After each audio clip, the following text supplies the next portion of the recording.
Bienvenidos a una nueva entrevista de Odontología 33 by Masilaris. Hoy está con nosotros la doctora Asunción Mendoza, que es presidente de la Sociedad Española de Odontopediatría, SEOP, una sociedad con una intensa actividad que ha tomado un nuevo rumbo. Está teniendo congresos, reuniones con odontopediatras, con pediatras, también reuniones con los compañeros de Latinoamérica. Y con ella queremos dialogar sobre el estado de la caries en la población infantil, temas de traumatología, también la colaboración con odontólogos generales, cómo se establece la parte de la formación, la actualidad de SEOP. Así que, en primer lugar, bienvenida, doctora Mendoza. Muchas gracias.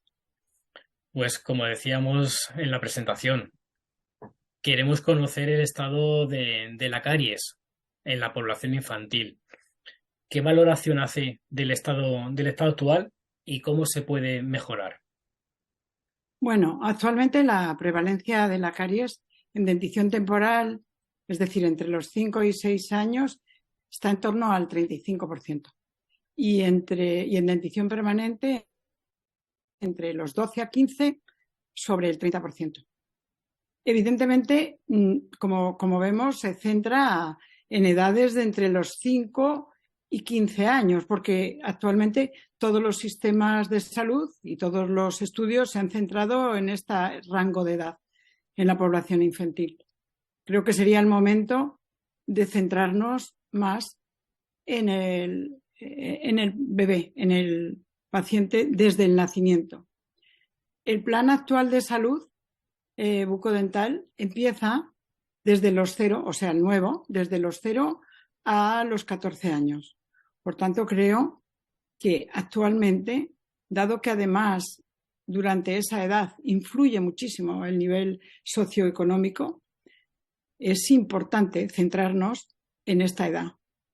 Lógicamente, eso precisa de una formación amplia y especializada, que es de lo que posteriormente vamos a hablar, de la necesidad de formación y de la necesidad de la creación de una especialidad en odontopediatría.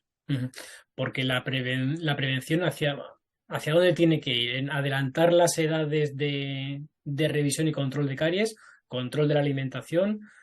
¿Qué son las pautas clave para esa prevención? La prevención tiene que empezar desde el nacimiento, y más diría yo, desde el embarazo, formando e informando a la embarazada. Esa es la verdadera prevención. Después ya más bien se va resolviendo los problemas según se van apareciendo. Pero la verdadera prevención es desde el momento mismo de la concepción, con la información que se le tiene que dar a la embarazada y cuanto no, desde luego desde el nacimiento. Porque vosotros observéis que se aborda la caries hoy por hoy de manera adecuada, no solo por los odontopediatras, sino por el conjunto de los odontólogos. Por el conjunto de los odontólogos creo que no se trata o no se aborda de una forma adecuada. Se centra más en el tratamiento de la patología en sí, ya una vez que se ha producido, pero no desde la prevención, que es lo realmente importante, como ya he dicho. Están saliendo nuevos sistemas de diagnóstico de caries. ¿Qué valoración hace de la labor que tiene que hacer la industria para ayudar al profesional en este ámbito de la caries? Hombre, pues las nuevas tecnologías ayudan, desde luego, de una forma eficaz al tratamiento y al diagnóstico. Y cuanto más, y ahora que estamos hablando del diagnóstico, evidentemente ayudan al diagnóstico. No solamente con las nuevas tecnologías que han aparecido últimamente, sino en el diagnóstico habitual que hacemos de la caries, clínica y radiológica, la utilización casi ya de forma común de las lupas con magnificación y de las radiografías digitales ya han mejorado, evidentemente, el diagnóstico. Pero, como ya digo, han aparecido nuevas tecnologías como es la transiluminación, que se basa el aparato en una luz blanca que se metida al diente y no es para nada, no produce patología y además no es ionizante. Por lo tanto, al no tener una radiación ionizante, se puede utilizar en pacientes en los que está contraindicado el uso de radiología. Por lo tanto, evidentemente, todo eso ayuda enormemente al diagnóstico. Pero, como le digo, fundamentalmente y en la actualidad nos basamos sobre todo en el diagnóstico tradicional usando lupas con magnificación y radiografías digitales. Pero no, creo que toda esta nueva tecnología que va apareciendo en el diagnóstico nos va a facilitar de forma importante el diagnóstico, sobre todo en estos pacientes en los que no podemos usar de forma habitual la radiología. Claro. ¿Qué sería o cuál sería el camino que debe emprender la industria para satisfacer las demandas de los odontopediatras en este ámbito de la caries? Pues como ya he dicho antes, lo fundamental es la prevención. Entonces yo creo que lo que las investigaciones actuales se centran sobre todo en la aparición de nuevos remineralizantes, que eso hace que la tan en boga odontología mínimamente invasiva pueda realmente ser efectiva. Y por otro lado, creo que ha dado un gran avance con los materiales bioactivos. Todos estos materiales bioactivos han dado nos han hecho que avancemos tremendamente en la restauración de dientes que estaban en malas condiciones, porque se integran en el tejido mineralizado y hacen un tratamiento, que el tratamiento sea mucho más efectivo. Pasamos de la caries a la traumatología y quería conocer su opinión sobre cómo se está abordando desde la odontología la traumatología en dentición temporal. Si se está abordando convenientemente o los dentistas conocen todos los pasos que se deben dar en ese sentido. Bueno, yo soy una enamorada de la traumatología. Sí. Y yo creo que falta muchísima formación. No sé si es que yo estoy demasiado centrada en este tema, pero creo que falta muchísima formación. Yo en la universidad, incluso en el pregrado y en el máster oficial, hago mucho énfasis en la traumatología, porque creo que hay una gran deficiencia de formación en los odontólogos generales. Cuando viene un paciente a la consulta y un niño pequeño en dentición temporal con un trauma y le preguntamos que cómo no ha acudido anteriormente porque ya la patología está muy avanzada, generalmente nos dice, pues he estado en varios dentistas y me ha dicho, no pasa nada, es un diente temporal. Eso es un error, es un grave error, porque no solamente es que se pierda el diente temporal, es que va a producir unas patologías irreversibles, en muchos casos en el diente permanente, patología de la erupción, estética, etcétera. Entonces creo que es fundamental una formación en la traumatología del diente temporal. Por otro lado, a los odontopediatras nos llama muchísimo la atención que con el énfasis que se hace, todavía se siguen reimplantando dientes temporales. Y eso produce, evidentemente, un trauma físico y psíquico en el niño. Y luego, además, posible patología en el germen del diente permanente. Entonces, eso es un dato que es, creo, muy significativo. Y como en el día de hoy seguimos o se siguen recibiendo pacientes en los que se han reimplantado un diente temporal. Entonces, las deficiencias están tanto en diagnóstico como en ejecución de tratamientos. Efectivamente, efectivamente. ¿Cuándo el odontólogo general debe tener claro que tiene que derivar al paciente al odontopediatra? Pues cuando no se siente capacitado. O sea, no hay una patología que yo crea que debe de decir esto es del odontopediatra, esto no es del odontopediatra. Cuando el dentista general no se sienta capacitado, no se debe tratar a un niño sin tener la capacitación suficiente. Porque nos llama la atención tremendamente, no a mí, sino a todos los odontopediatras, que el niño acude a la consulta generalmente por fobias. Y cuando se le hace durante la primera visita la anamnesis a los padres, refieren, el niño iba tranquilamente al dentista durante la primera visita, e incluso el primer día de tratamiento. Y empezaron a tratarlo el primer día y hemos sido incapaz de volverlo a llevar otra vez.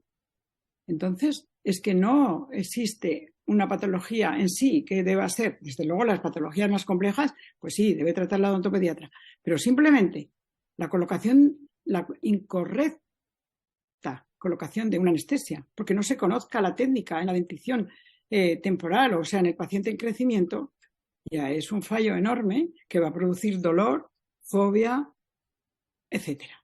Y luego el odontopediatra tiene que empezar a utilizar unas técnicas e incluso llegar a veces a la anestesia general, que es un tema, yo creo que bastante importante, que se tiene que tomar en serio el odontólogo general.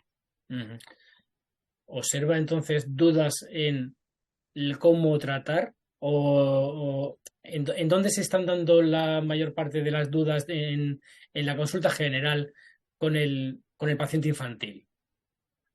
¿Dudas o carencias? Pues yo creo que fundamentalmente es la falta de conocimiento de la psicología del paciente infantil. Se le trata como un pequeño, como un enano, como un niño en miniatura, y eso es el error básico en el que siempre hemos incidido todos los odontopediatras.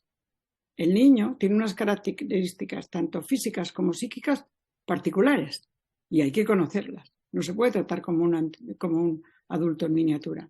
Entonces, llama la atención, primero, evidentemente las consultas pues no están decoradas o tal como para recibir a un odontopediatra, pero eso en sí no es solamente el tema. Creo que yo estoy totalmente en contra de ridiculizar en algún momento, como hemos visto algunos vídeos que el dentista se disfraza, etcétera. Por supuesto no. ¿Vale? Creo que es más el acercamiento, aunque tengas juguetes, dibujos, etcétera, que el paciente infantil se sienta bien. Pero no es ese el tema en sí, sino que yo creo que se debe de conocer la psicología del niño y sus patologías. Entonces, tratar al niño como lo que es, un paciente en crecimiento, no un adulto en miniatura. La demanda de cuidados bucodentales entre los 0 y 12 años ha crecido enormemente, un 71% en los últimos años. Y se necesitan odontopediatras, porque el odontólogo general, hay mucha parte del odontólogo general que rechaza, digamos, atender a la población infantil por, como decía usted, por desconocimiento, por falta de entendimiento o falta de técnicas. ¿Dónde se debe formar ese profesional que quiere especializarse en odontopediatría? Pues desde luego, si vamos hacia la especialización, se requieren en Europa, en la mayoría de los países, 3 años de formación universitaria de posgrado. Evidentemente, no todo el mundo puede dedicar 3 años a recibir una formación de posgrado en la universidad. Hay otras formas, evidentemente, pero que son cursos de especialidad o de capacitación, cursos de 1 año, en el cual el odontólogo general recibe teoría, pero es importante que vaya acompañado de una práctica, porque si solamente se reciben cursos de especialización o de capacitación durante 1 año de la teórico de la formación, eso es insuficiente. O sea, yo creo que cuando un odontólogo general busca un curso, debe de ser de formación continuada y que ese curso debe tener formación teórica y práctica. Y si opta por esta forma, debe además de continuar formándose constantemente. Y la Sociedad Española de Odontopediatría, afortunadamente, estamos realizando constantemente formación continuada. Durante la pandemia de forma online, ahora todavía este año hemos continuado con algunas formación online, pero esto no es suficiente, evidentemente. Hay que inscribirse en la sociedad, hay que asistir a los congresos, hay que leer, hay que estudiar y hay que estar formándose constantemente. Estos criterios de teoría y práctica son válidos tanto para la formación continuada como esa formación de posgrado para los jóvenes, entendemos. Evidentemente, la formación universitaria durante estos 3 años tiene formación teórica y evidentemente práctica, porque tienes que tratar toda la patología. Tienes que tratar tú, no solamente conocer teóricamente toda la patología. ¿Hay interés entre los jóvenes? ¿Hay interés entre los jóvenes por acercarse al mundo de la odontopediatría? Hay interés, pero quizá no tanto como lo que desearíamos. Porque yo cuando hablo con mis alumnos de posgrado, pues es todos los promociones, hay alumnos que se interesan por la odontopediatría, hay alumnos que continúan la formación con nosotros, hay alumnos que se informan de cómo pueden realizar una formación especializada, pero generalmente hay más tendencia a informarse sobre implantes, ortodoncia, y eso es una pena. Porque, lógicamente, yo creo que la atención del niño necesita vocación también. Entonces, y además, como decíamos antes, hay una gran necesidad. Sí. Quería preguntarle por la relación del odontopediatra con el pediatra. Si hay una relación fluida, debería mejorar y en qué puntos se podría hacer esos avances. Pues hay una relación fluida. Evidentemente, como siempre queremos más. Y ahora mismo vamos a celebrar en Madrid el 17 de diciembre la 23ª, creo que es, reunión de pediatría o odontopediatría, en las que intentamos ponernos a punto los dos e intercambiar conocimientos. Pero lógicamente quizá eso no es suficiente. No sé si por falta de tiempo, porque estamos cada uno inmersos en nuestra sociedad. A veces reclamamos a la sociedad de pediatría que nos gustaría colaborar más y cuesta. Pero tenemos buena relación, muy buena relación. ¿Conocen los pediatras cómo derivar al paciente al odontopediatra? ¿En qué situaciones tiene que derivar o en qué momento es necesaria esa colaboración? Pues generalmente no. Hay muchos pediatras, evidentemente que sí. Y como todos los odontopediatras tenemos en nuestra ciudad pediatras que nos refieren a niños justo en el momento y en la patología adecuada.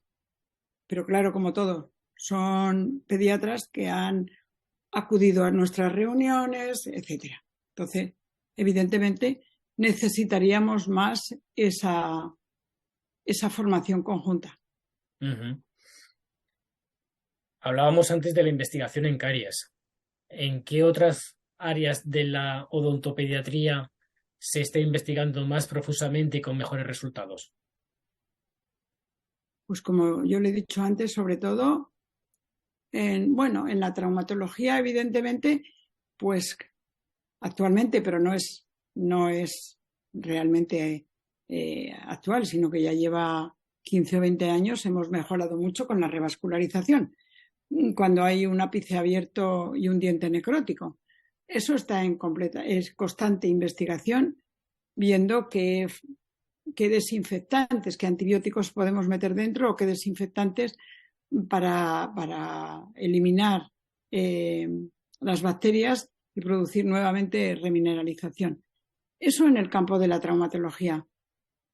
Luego, como les decía, pues en general, sobre todo, remineralizantes, ya volviendo al tema de la caries dental, y luego los nuevos materiales bioactivos, que no solamente es en el caso de la caries, no se usan solamente en el caso de la caries, sino que, por ejemplo, en el síndrome molar incisivo que es una patología cada vez más habitual y desgraciadamente no siempre es bien diagnosticada por el odontólogo general, pues tienen un gran uso los materiales bioactivos. Ujú.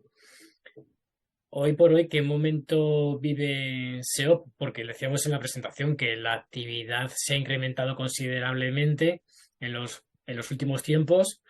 Me decía la jornada con pediatras, el congreso del año que viene, también actividades con Latinoamérica.